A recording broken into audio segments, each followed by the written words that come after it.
still, but the habits you develop, and I go back, the other thing is have the right heroes. I mean, I've always been lucky in that respect. And if the people you look up to are going to form your vision of what the world, how you want to be in later life.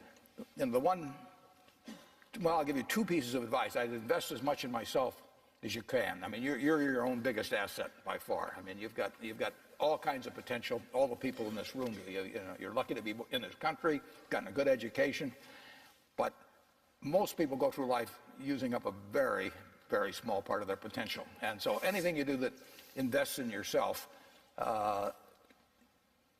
that's the best investment you can possibly make. And then I would follow my passion. I mean, whatever turns you on. I was lucky. I found something early that turned me on. But you don't want to take a job just for the money.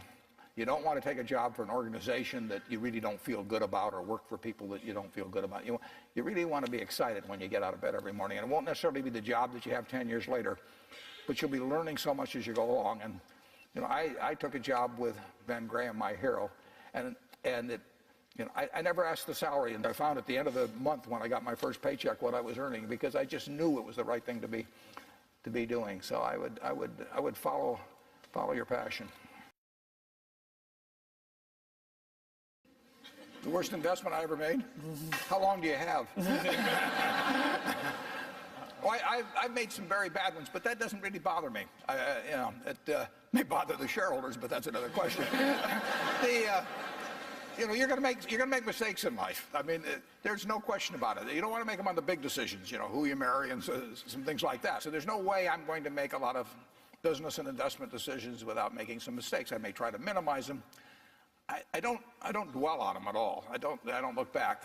The biggest mistakes are the ones that actually don't show up. They're the mistakes of omission rather than commission. We've never lost that much money on any one investment, but it's the things that I knew enough to do that I didn't do. We have missed profits of as much as maybe $10 billion in things that I knew enough to do and I didn't do. Now, the fact I didn't buy Microsoft way back is not a foregone opportunity, because I didn't know enough to make that decision.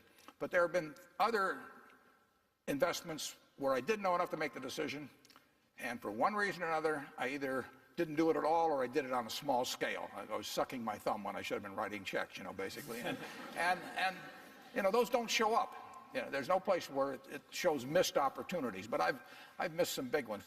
The triumphs in life are partly triumphs because you know that everything isn't going to be a triumph. And I would never get too hung up on mistakes. I know a lot of people that really agonize over them, and it just isn't worth it. I mean, tomorrow's another day, and you live it forward and just go on to the next thing.